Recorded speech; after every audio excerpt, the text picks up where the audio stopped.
Hi everyone, it's Suey. And right now I would like to tell you about a book that I sort of accidentally read over the weekend that I absolutely loved. So it deserves a full-length review. And that book is Dragon Hoops by Gene Luen Yang.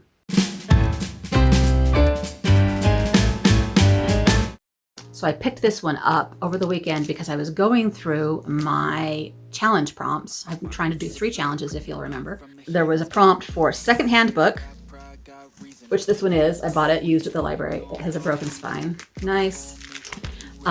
There's a challenge for graphic novel. Yes. This one is a graphic novel. And there's a prompt. Did I say challenge? Prompt before.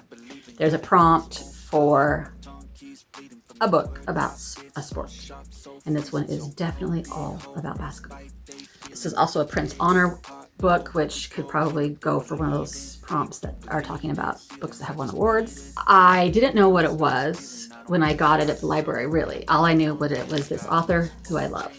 I've seen him talk at an event a few years ago, and he was fabulous. He is so inspiring and just amazing. I've read 2 or 3 others of his.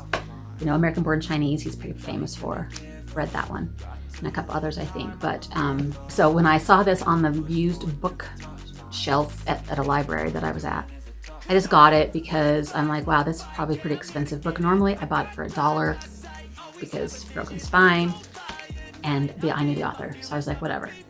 So I bought it, and then the other day when I was looking through stuff and I picked it up, I'm like, I'm just gonna start reading this and see what happens, see what it's like. So 4 hours later or so, yeah, I couldn't put it down. I read the entire thing. I was crying at the end. It is a book about basketball, people. Basketball.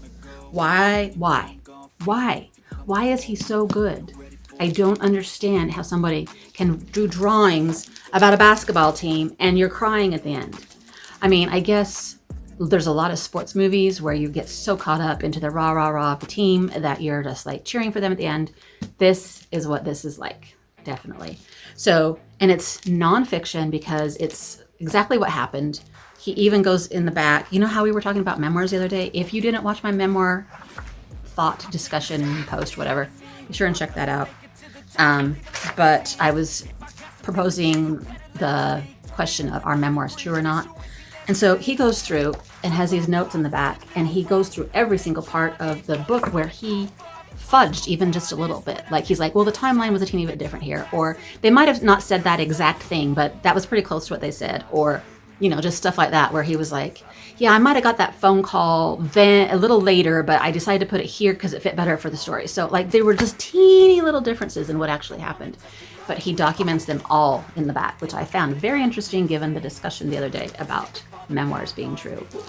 So anyway, yeah, this is a nonfiction, and he is talking about how he has just done these great books that he became pretty famous for and he got awards for and whatever. And now he's like, what do I do next? What's next?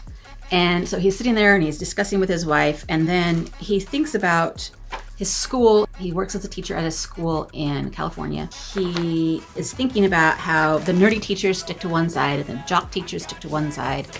And he's not ever really been friends with the coach that much. And he decides to cross the street, cross over, and go talk to the coach of the basketball team, because the team has been doing pretty well. And I don't know, I can't remember now what sparked him to go talk to the basketball coach.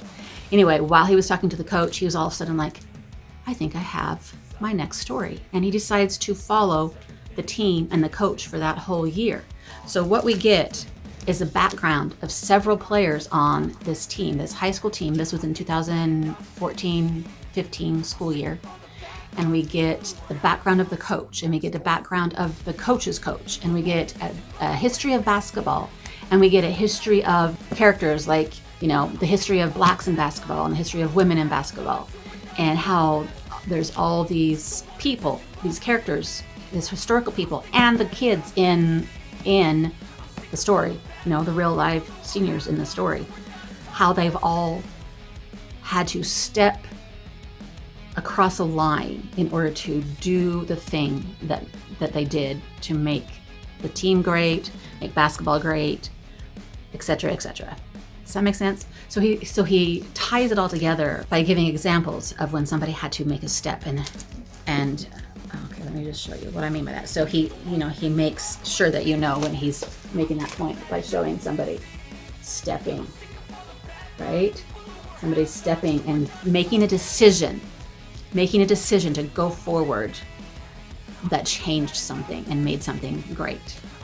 And in the meantime, he's getting a phone call from his people saying, hey, we've got this new project for you. And he himself is going through some stress about life, making decisions during this whole basketball year. And so it's not just the story of the team, but it's his personal story of trying to decide if he should still be a teacher, if he should take this job. And by the end of it, I was just like, oh. I'm always amazed at how great graphic novels are, because I feel like sometimes you can't get into it quite as much as you would if there's more in-depth writing. But of course, you've got the pictures that throw you right into that story. And I love his style. Yeah, I just needed to rave about it because I couldn't believe how great it was. I mean, it was a Prince honor, because so you know it's going to be really good. But I didn't expect to be that sucked in. I'm not a huge sports fan. I have watched a lot of basketball games in my life, and I have cheered a lot for basketball and other sports. So, I mean, I'm not like, never ever been to sports or been ever involved in sports like that, but don't usually get that wrapped up about them. I was very surprised at my reaction to it. So I just want to say, if you guys come across this or see it somewhere, grab it. It won't take you very long to read, and it's awesome. And if you haven't read any of his other books, add them to your list too. Yes. Needless to say, this one's going to be getting 5 stars on Goodreads. Hopefully if you guys do pick it up, you'll love it as much as I did. Until next time, have fun and happy reading. Bye.